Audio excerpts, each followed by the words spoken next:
that challenges in this sector are far from over. Just today in Soweto, some in Orlando East residents want to force Somalian, Pakistani and Ethiopian shop owners to shut down their operations immediately. I'm joined now by Kganki Matabane, Black Business Council CEO, for a discussion on this. Mr. Matabane, thank you for your time this afternoon. Very strong sentiments that are coming from locals when it comes to ownership of their economy. They want the shutdown of all foreign-owned businesses, whether they're legal or not. They want the barriers of formalization to also be cut down. How can this be achieved? Good afternoon, Audrey, and good afternoon to Newsroom Africa viewers. I think firstly we would like to acknowledge the progress made by government, especially when it comes to warehouses, because for us, Spaza shops are basically just at the end of the food chain. The challenges are mainly caused by the warehouses where some goods are coming to the country without properly being monitored. So that is a good progress.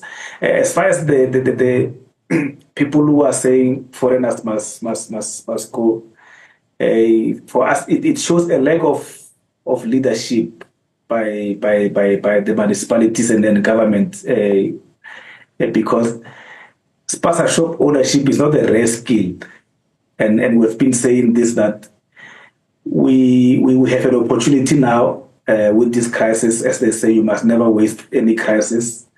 We've got an opportunity to legislate that all Spaza shop owners must be South Africans, and at least then we'll be able to deal with that, because for in any country where you go to open a shop or a business, it must be in what is called scarce skills sector.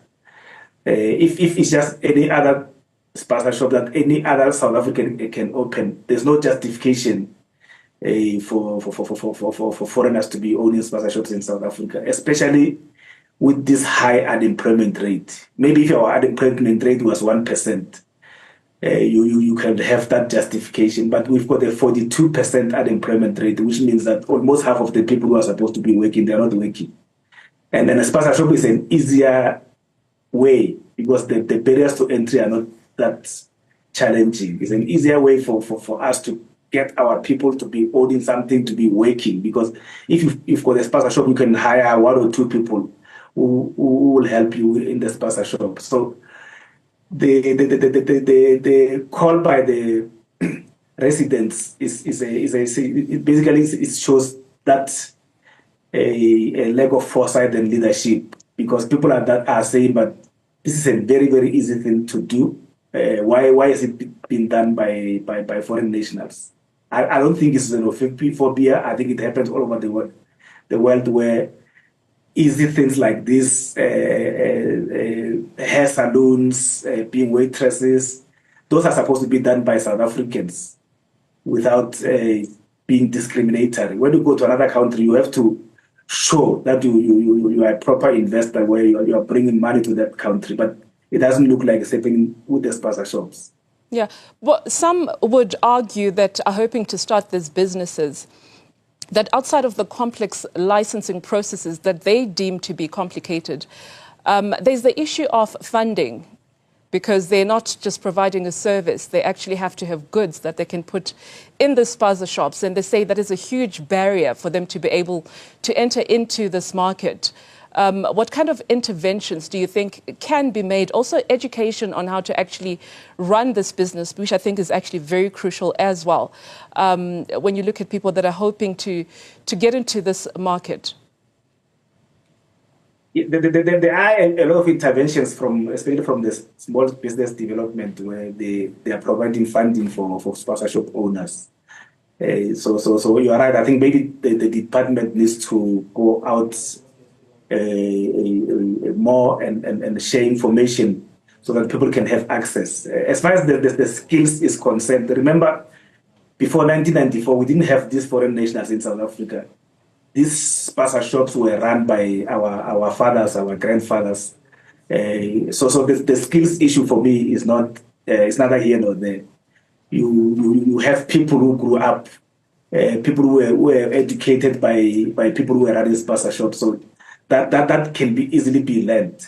So I think the challenge that needs to be dealt with as soon as possible is the issue of access to funding, because most of the Spaza shop owners are not necessarily looking for millions. They are looking for like 50,000 there, 100,000 there, which is relatively very small. So I think that we will speak to the Minister of Small Business Development to get all his entities under him and under her that are dealing with funding to go out there and have an engagement with this Spaza shop, so that information can be there, and then they can also process the applications as quickly as possible. As far as the registration is concerned, registration is very necessary, and it's not a tedious exercise. We've been exposed to it.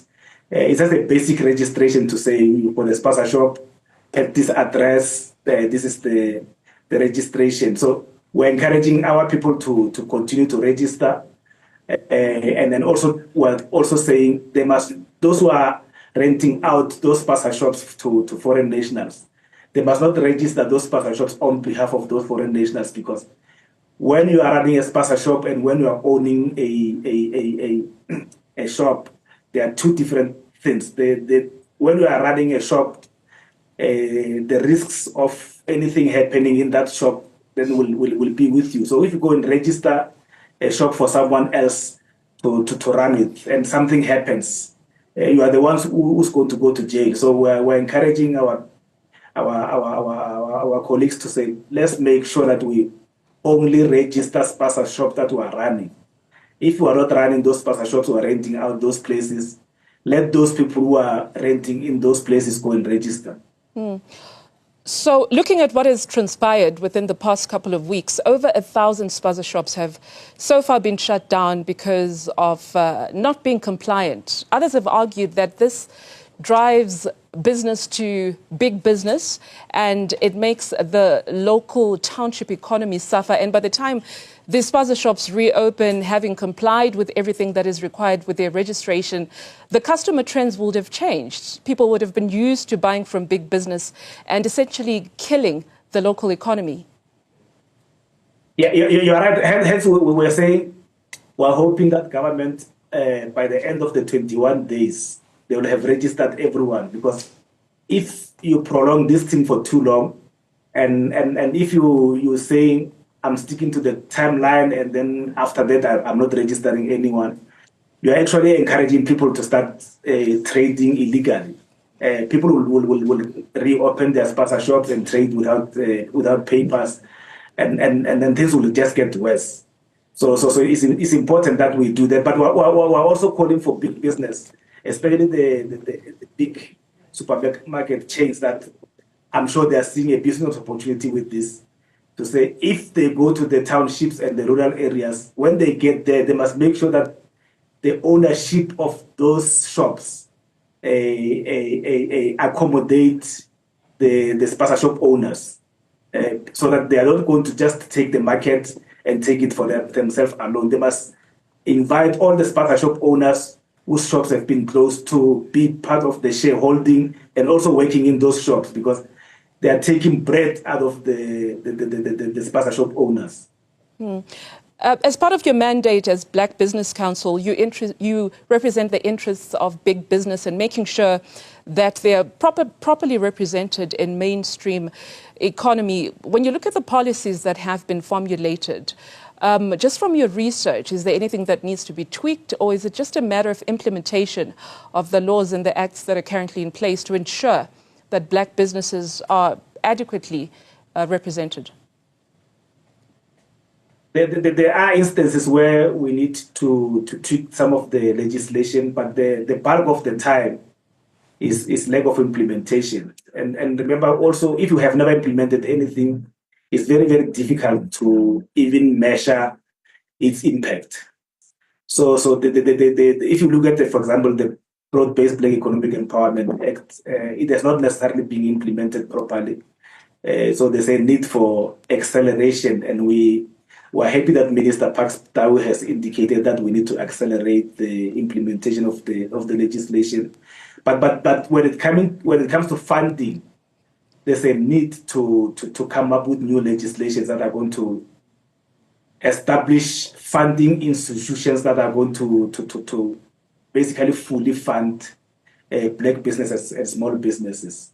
And then that comes from, for example, what the Afrikaners did when they took over. They utilize one of these institutions that are available that were started by the Afrikaners to fund black business, to fund Afrikaner businesses. Hence, in the past, we had what we call Sambo Bank, we had Volkskas, we had Trust Bank in the past, because those were instruments that were funding, but not partly funding, but fully funding a Afrikaner business. So at the moment, we've got a challenge where, for example, if you need 100,000 for example, to fund for Spaza shop, a financial institution is going to say to you, you need to have 10% from your own pocket. That is what is called skin in the game or own contribution. And that is what basically makes life very, very difficult for black business, small business, women-owned business, youth-owned businesses to fully participate in the mainstream economy, because even if we are 30 years into democracy, many black people are still disadvantaged. The entire economic situation still excludes the majority. So it's important that we need to come up with some sort of a legislation that says we'll utilize enterprise development funds, we'll utilize the fines that the Competition Commission is imposing on companies that are investing in the country. We need to utilize some of the money from the PIC to start that big fund that will be able to fund black business, women-owned business, youth-owned businesses fully, rather than funding you 50% and then you must come up with the 50% from your own pocket. Yeah, the issue always seems to be about funding. Very important conversation. And of course, just trying to make sure that those barriers are broken down for the marginalized communities, those that are disadvantaged, to have a piece of that. Prime Minister Kganki Matabane, Black Business Council Chief Executive Officer, talking to us on this issue.